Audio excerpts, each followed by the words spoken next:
When your dog licks your face, you smile, scratch behind their ear. They're licking, so they must be happy to see you. But this gesture is far older than your dog. It started with wolves, the direct ancestors of every domestic dog on Earth, and in a wolf pack, it looks completely different. A wolf pup runs up to an adult after a hunt, shoves its muzzle into the adult's mouth, and licks along the jaw until the adult regurgitates half-digested meat. So why does your dog do this to you? The answer starts in the first seconds of a dog's life, runs through a bonding mechanism that doesn't exist in any wild animal on the planet, and ends with a bacterium that can kill a person in 72 hours. And it all starts with the tongue. A puppy is born blind, eyes sealed shut, ears not working. The first sensation of its life is something wet, warm, and insistent.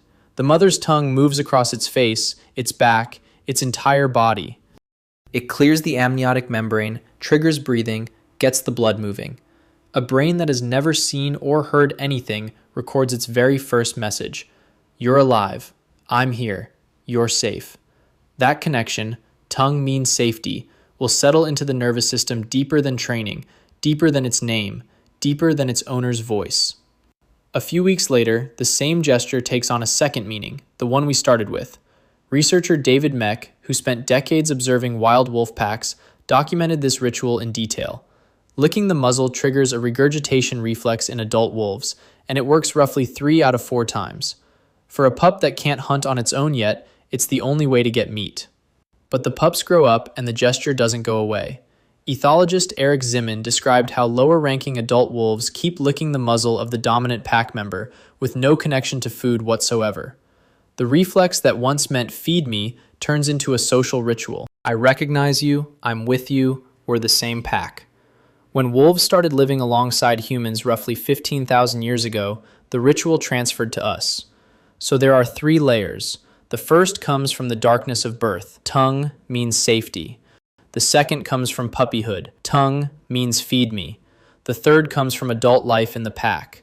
Tongue means you're one of us. All 3 are running at the same time when your dog licks your face. But if ancient reflexes were the whole story, the gesture would feel different. You feel warmth, closeness, connection, and that feeling isn't wrong. Behind it is real chemistry that science has only recently been able to measure. In 2015, a team of scientists led by Miho Nagasawa at Japan's Azabu University published results in the journal Science that changed how we understand the bond between dogs and humans. After 30 minutes of interaction, eye contact, touch, licking, oxytocin levels, the bonding hormone, rose in both the dog and the owner simultaneously, mutually. The more the dog produced, the higher it climbed in the human, a feedback loop nearly identical to the one that connects a mother and a newborn child. Nagasawa repeated the protocol with wolves raised by humans from birth. The wolves knew their caregivers, trusted them, had lived alongside them their entire lives. The oxytocin loop didn't activate. The mechanism appears to have emerged somewhere during domestication. Wolves don't have it. Around the same time, at Emory University, neuroscientist Gregory Burns did something nobody had ever attempted: an MRI scan of a fully awake, unrestrained dog's brain. He presented 5 scents: the dog's own, a familiar dog's, an unfamiliar dog's, a familiar human's, and a stranger's. The caudate nucleus, the brain region that lights up in anticipation of something good, responded most strongly to the scent of the owner, not to food, not to another dog, to a specific person who wasn't even in the room.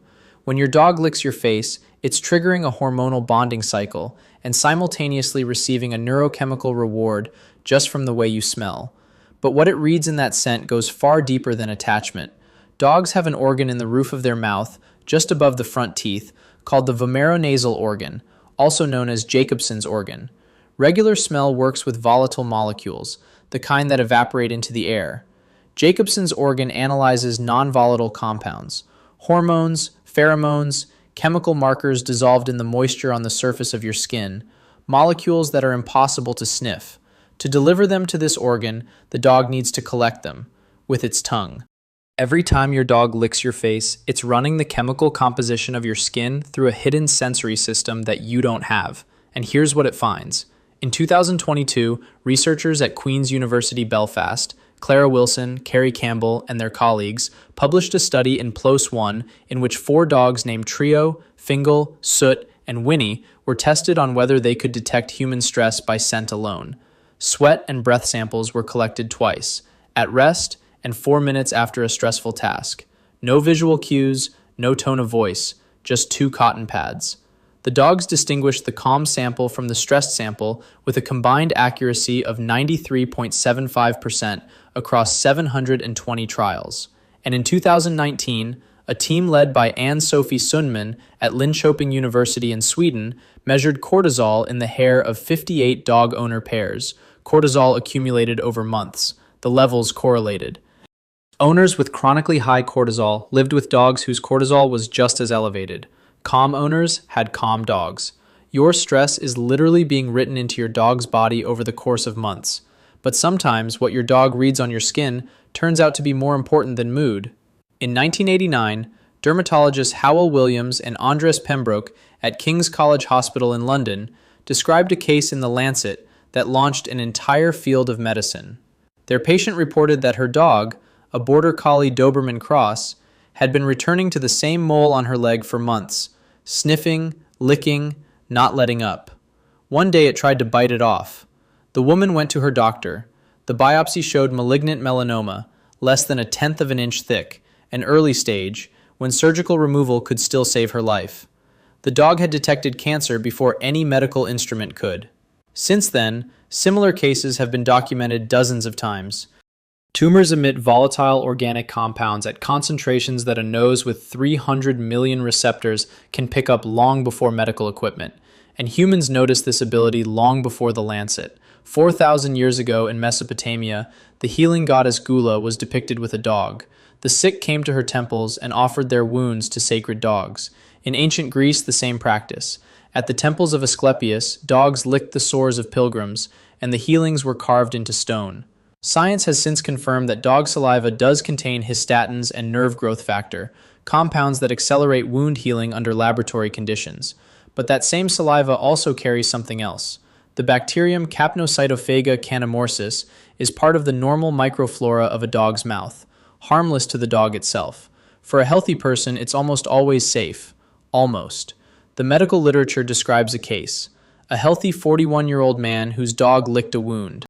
The bacterium entered his bloodstream.